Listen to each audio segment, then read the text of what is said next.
YouTube. How are you doing today? My name's Mandy here on Evening Star Tarot, and I don't know where to look. Like, this is new. I'm starting off new with this recording of me, but yes, my name's Mandy, and I wanted to officially put a name to a face. I'm the one that does all these tarot readings on this channel. A little bit about me is that I've been a tarot reader for going on since around 2012, so that's over a good amount of time, 10 years that I've been doing tarot reading, and it's come to me. I found that I was divinely, gravitated towards it, and it's always been something that I've always had interest in, and I found that it came to me naturally. So that is what I just love. I'm also an energetic reader, which means I'm very sensitive to energy. My whole perspective on life is all about energy. Whatever you give out, you get back. That is my whole view on that. But yes, that's just a little bit about me. But before we go into depth on this video, is that it's called partnership skills.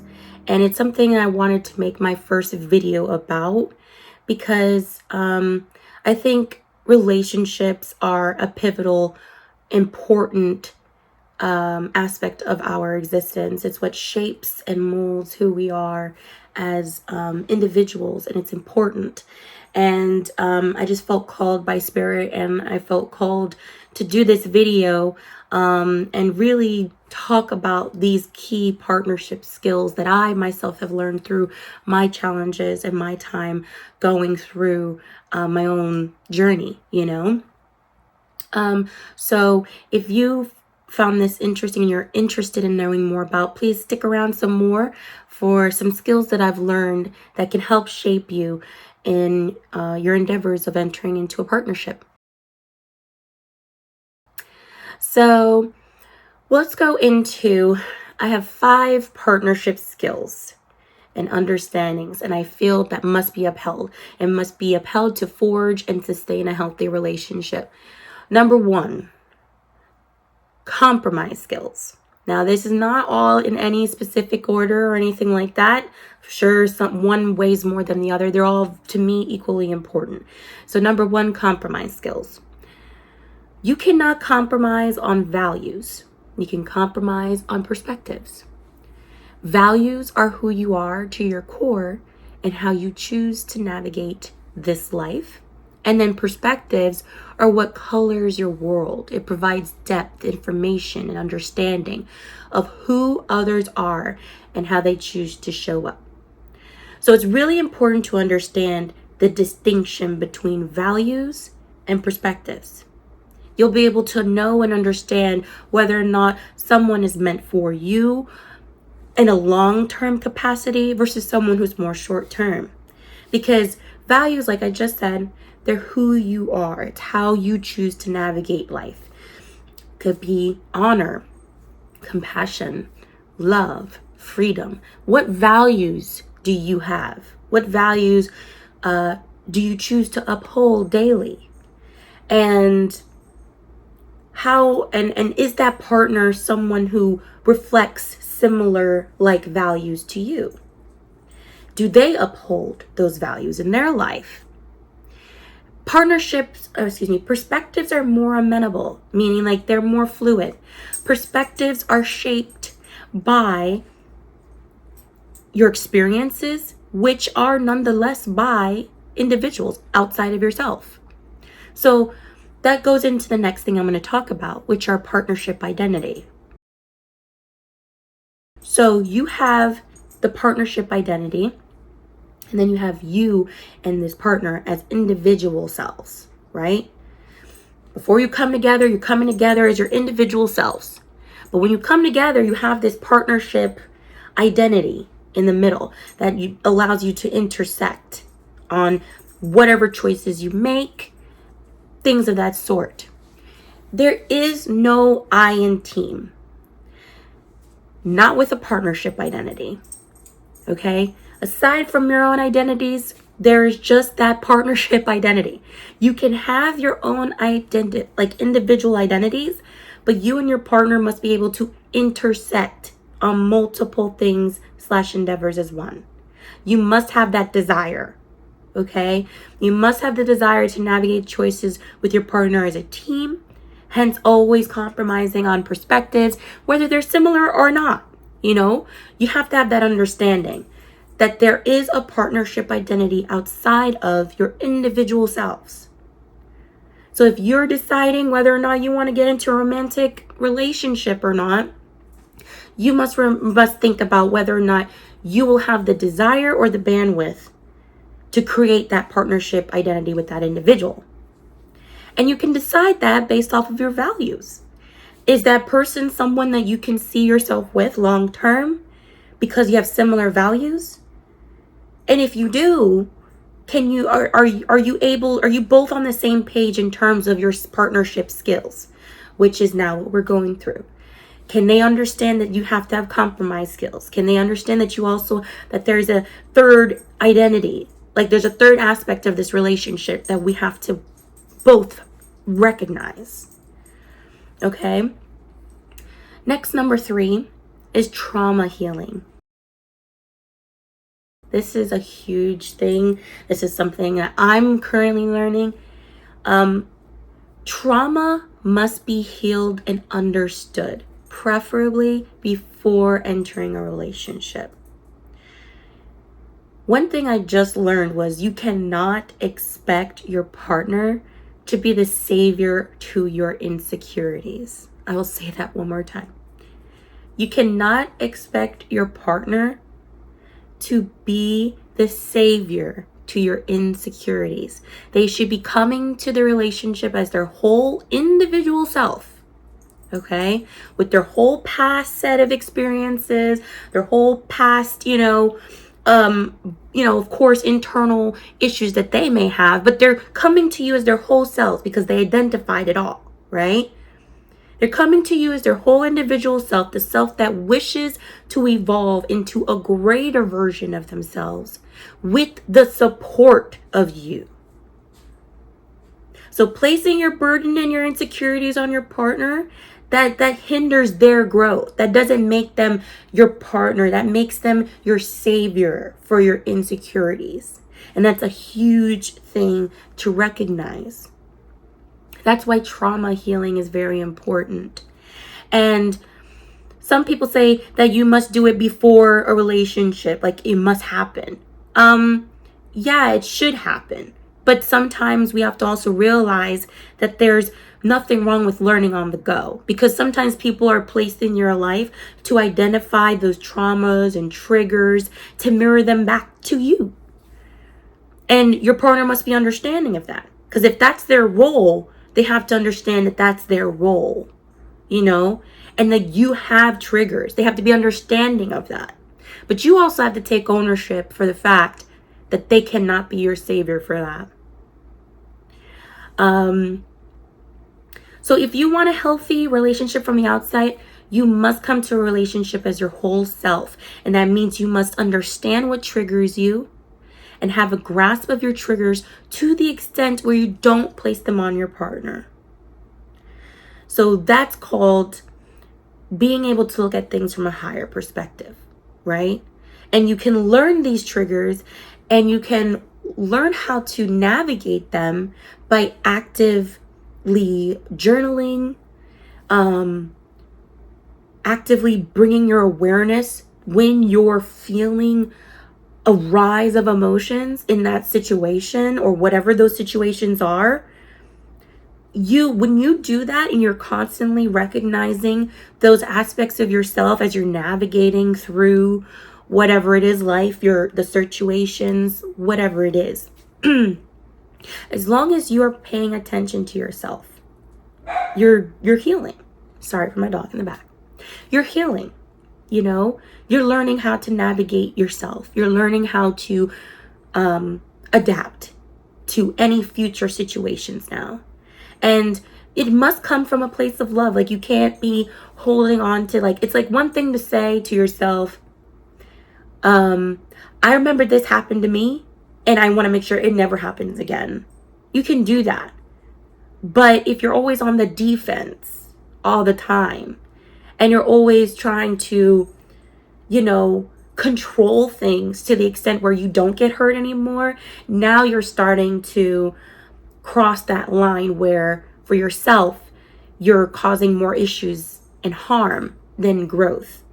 So it's really just about acknowledging when you are putting yourself in those situations. Another thing is 4, support skills.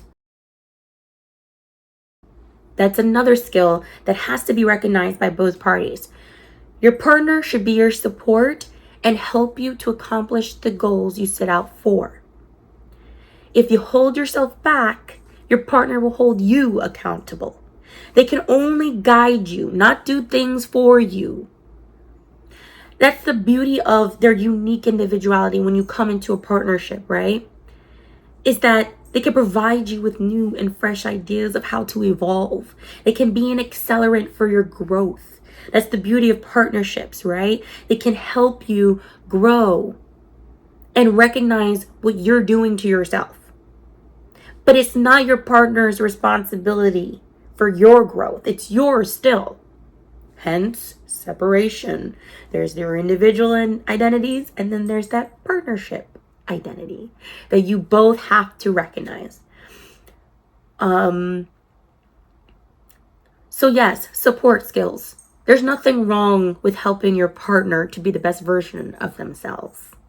You can do that as a partner. But just, of course, you as a partner must be holding yourself accountable. They can't keep doing that for you. They can't keep be the only ones holding yourself accountable. You have to also hold yourself accountable too.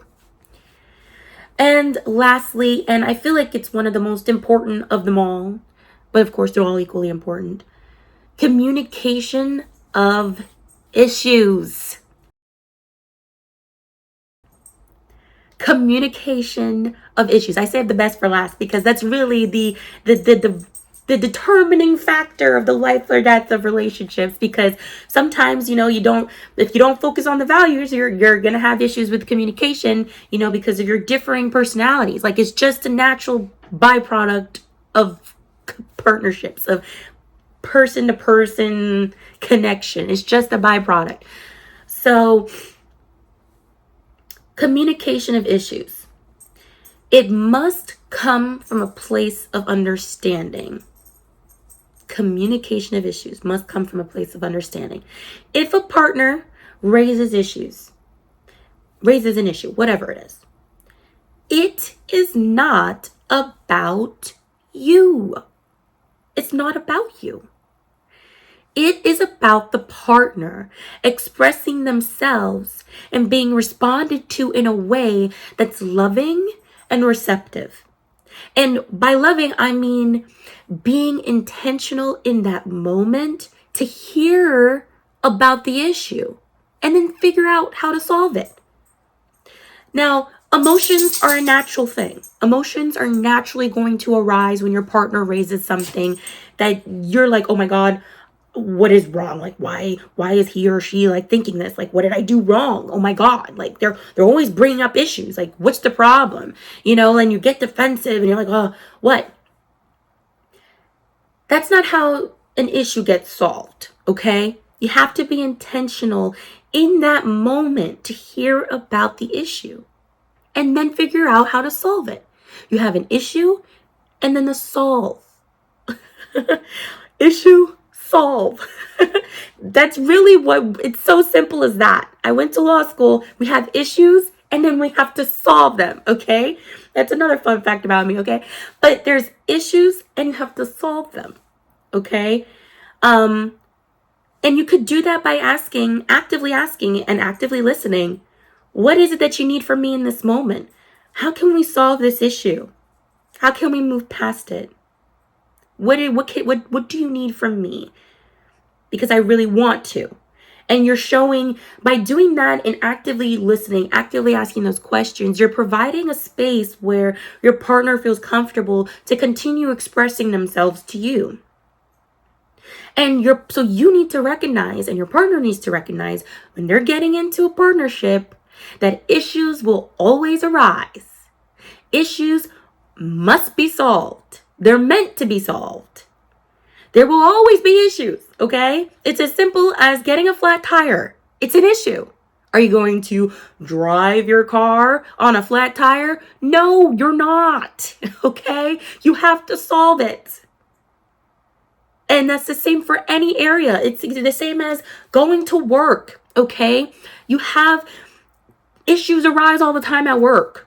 Sometimes you actively create plans or action plans to prevent issues. There's issues everywhere, problems everywhere. So it's really just about your perspective, okay? And recognizing that issues will always arise, and you have to detach yourself from the emotional aspect. It's just the issue and the solving. Take your emotions out of it. Your emotions do matter. You can say that. I'm not saying not to.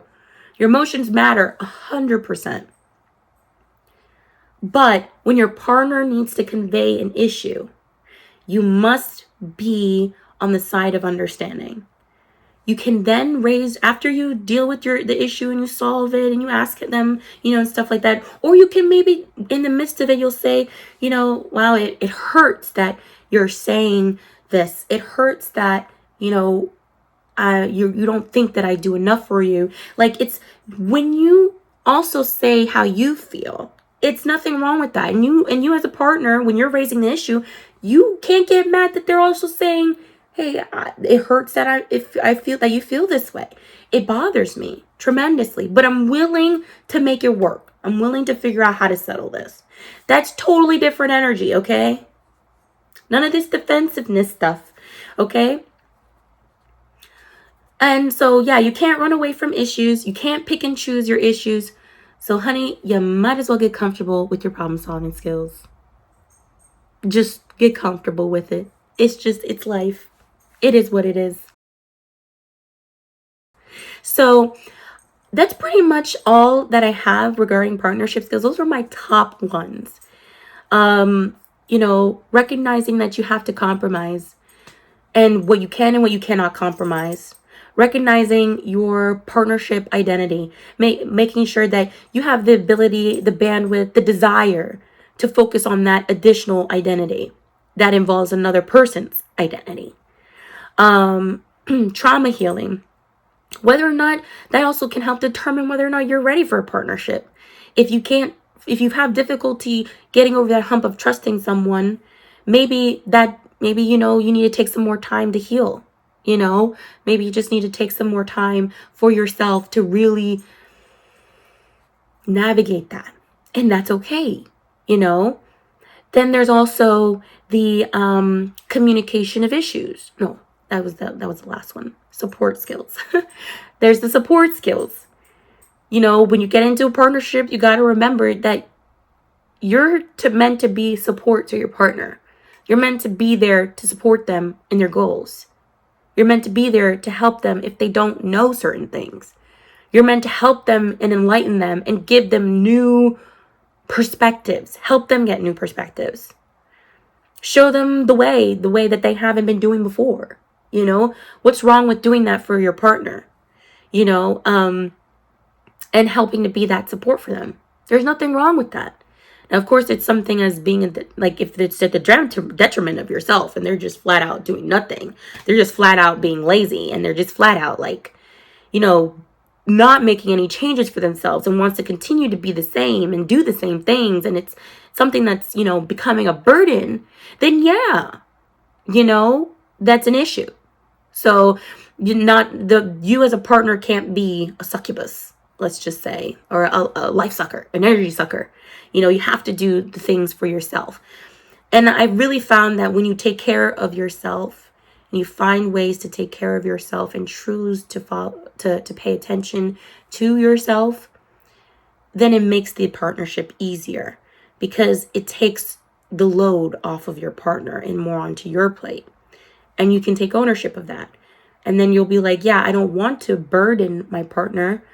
I want to strengthen my partner. And if you come from it from that perspective, then yeah, you'll have a harmonious, supportive relationship.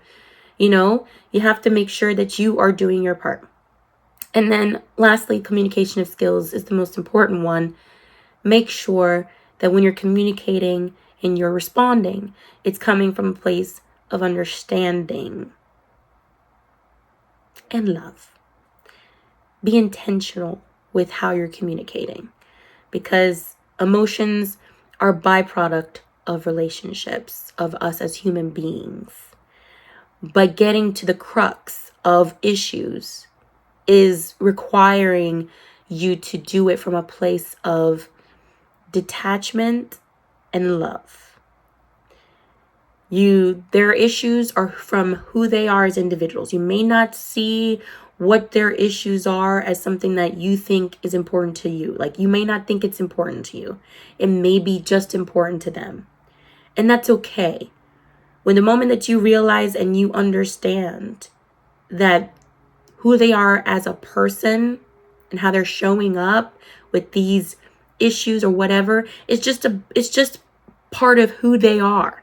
You know, it's just something that is an issue within their value, within maybe their perspectives or with yours, you know, but hey, values can't be compromised on, but perspectives can. And that's why talking through things is important, so you can see what you can compromise on and what you cannot. And then what will potentially be problems for the relationship down the road. So that's pretty much all that I have. I felt very compelled to do this video because I feel like I said, relationships are a huge part of our lives, and they navigate everything, you know, our perspectives in life, you know, what we want from everything. And if you're choosing to become or get into a partnership or a relationship, just remember these key things and make sure your partner reflects these things. You have the conversations before you get into a relationship. Have those conversations, you know. Make sure that you guys are on the same page. Things can be worked on. Sorry. Anyway, yeah, but I hope this helps somebody out there. And I'm glad to finally put a face to my channel. Please continue to follow for more content. And as always, please like and subscribe down below and comment if this resonated with you and helped you in some way. Peace and love. Bye.